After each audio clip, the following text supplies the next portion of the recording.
नमस्कार मित्रों, आज मैं आपको शिव महापुराण का 14वां अध्याय सुनाने वाली हूँ। मान्यता है कि श्रावण मास में शिव महापुराण की कथा सुनने से अन्न धन के भंडार भर जाते और भगवान महादेव की अति कृपा प्राप्त होती है।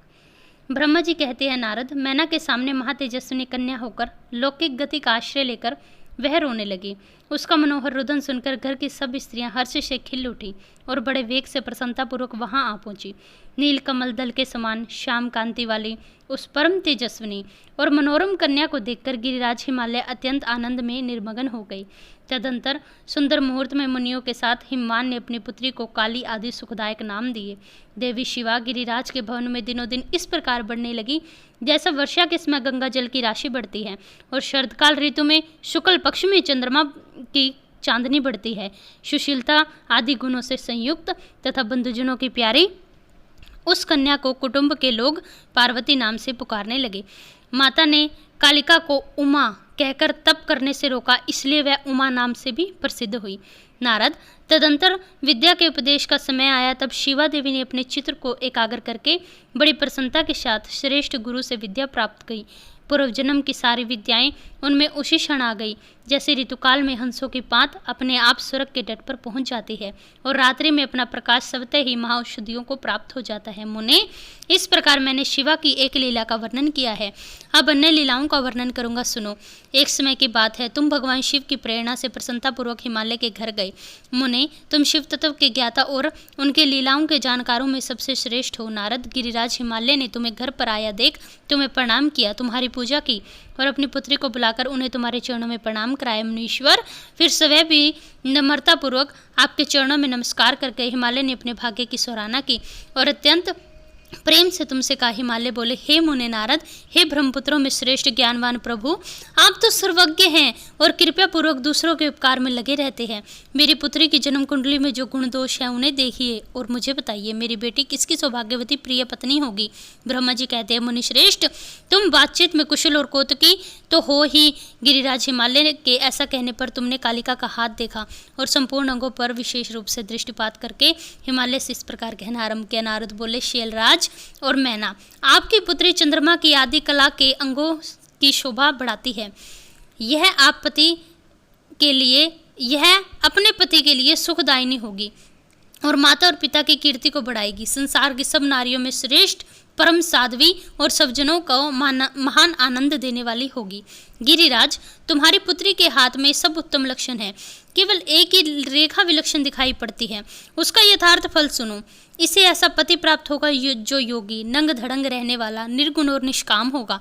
उसके न माँ होंगे न बाप, उसे मान सम्मान का कोई ख्याल न होगा और वह सदा मंगल वेश धारण करेगा। ब्रह्मा जी कहते हैं, नारद, तुम्हारी इस बात को सुनकर और सत्य मानकर मैना और हिमाचल दोनों पति पत्नी दुखी हुए, परंतु जगदम्बा शिवा तुम्हारे ऐसे वचनों को सुनकर और लक्षणों द्वारा उस भावी पति को शिव मानकर मन ही मन हर्ष से खिल उठी।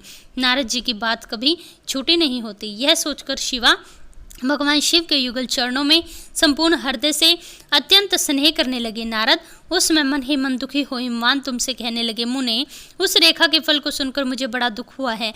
मैं अपनी पुत्री को इसके फल से बचाने के लिए क्या उपाय करूं?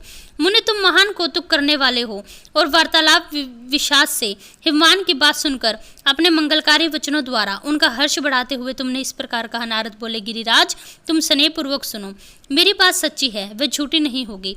हाथ की रेखा ब्रह्मा जी की लिपि है, निश्चय ही यह मिथ्या नहीं हो सकती। अतः शैल प्रवर इस कन्या को वैसा ही पति मिलेगा, इसमें संशय नहीं। परंतु इस रेखा के फल से बचने के लिए मैं तुम्हें एक उपाय बताता हूँ, उसे प्रेम पूर्वक सुनो। इसे करने से तुम्हें सुख मिलेगा। मैंने इसके वर्ग का जैसा निरूपण किया है वैसे ही भगवान शंकर हैं। वे सर्वसमर्थ हैं और लीला के लिए अनेक रूप धारण करते हैं।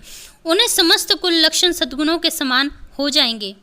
समर्थ पुरुषों में कोई दोष भी है तो वह दोष दुख नहीं देता, असमर्थ के लिए वह दुखदायक होता है। इस विषय में सूर्य, अग्नि और गंगा जी का दृष्टांत सामने रखना चाहिए।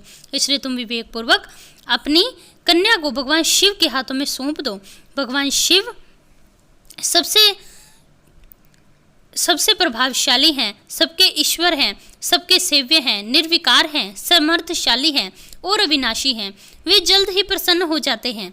अतः शिवा को ग्रहण कर लेंगे, इसमें संशय नहीं। विशेषतः वे तपस्या के वश में हो जाते हैं। यदि शिवा भी तप करे तो वह शिव को पा सकती है। इंद्र के वज्र का भी विनाश करने की शक्ति शिव में है। ब्रह्मा जी शिव के अधीन हैं तथा वे सबको सुख देने वाले हैं। पार्वती भगवान शंकर की प्यारी पत्नी होगी। वह सदा रुद्रदेव के अनुकूल रहेगी क्योंकि यह महासाध्वी और उत्तम व्रत का पालन करने वाली है तथा माता पिता के सुख को बढ़ाने वाली है। यह तपस्या करके भगवान शिव के मन को अपने वश में कर लेगी और वे भगवान भी इसके सिवा किसी दूसरी स्त्री से विवाह नहीं करेंगे। इन दोनों का प्रेम एक दूसरे के अनुरूप है। वैसा उच्च कोटि का प्रेम न तो किसी का हुआ है, न इस समय है और न ही आगे भविष्य में होगा। गिरिश्रेष्ठ, इन्हें देवताओं के कार्य करने हैं और जो काम नष्ट प्राय हो गए हैं उन सबका भी इन्हें उद्धार करना है। आदिराज, आपकी कन्या को पाकर ही भगवान हर अर्धनारीश्वर होंगे। इन दोनों का हर्षपूर्वक फिर से मिलन होगा। आपकी यह पुत्री अपनी तपस्या के प्रभाव से सर्वेश्वर महादेव को संतुष्ट करके उनके शरीर के आधे भाग को अपने अधिकार में कर लेगी और उनकी अर्धांगिनी बन जाएगी। गिरिश्रेष्ठ, तुम अपनी यह कन्या भगवान शंकर के सिवा दूसरे किसी को मत देना। यह देवताओं का गुप्त रहस्य है, इसे कभी प्रकाशित नहीं करना चाहिए। हिमालय ने कहा, ज्ञानी मुने नारद, मैं आपको एक बात पूछ रहा हूँ, आप प्रेम पूर्वक सुनिए और आनंद का अनुभव कीजिए। सुना है महादेव सब प्रकार के शक्ति योग को त्याग कर अपने मन को संयम में रखते हुए नित्य तपस्या करते हैं। देवताओं की दृष्टि में भी नहीं आते। देव ऋषि ध्यान मार्ग में स्थित हुए वे भगवान शंभु पर भ्रम में लगाए हुए अपने मन को कैसे हटाएंगे? ध्यान को छोड़कर विवाह कैसे करेंगे? इस विषय में मुझे महान संदेह है। दीपक की लौ के समान प्रकाशमान, अविनाशी, प्राकृतिक से परे, निर्विकार, निर्गुण, सगुण, निर्वेश और निरही जो परब्रह्म है, वही उनका अपना सदाशिव नामक स्वरूप है। अतः वे उसी का सर्वत्र साक्षात्कार करते हैं। किसी ब्रह्मा अनंतमय वस्तु पर दृष्टि भी नहीं डालते।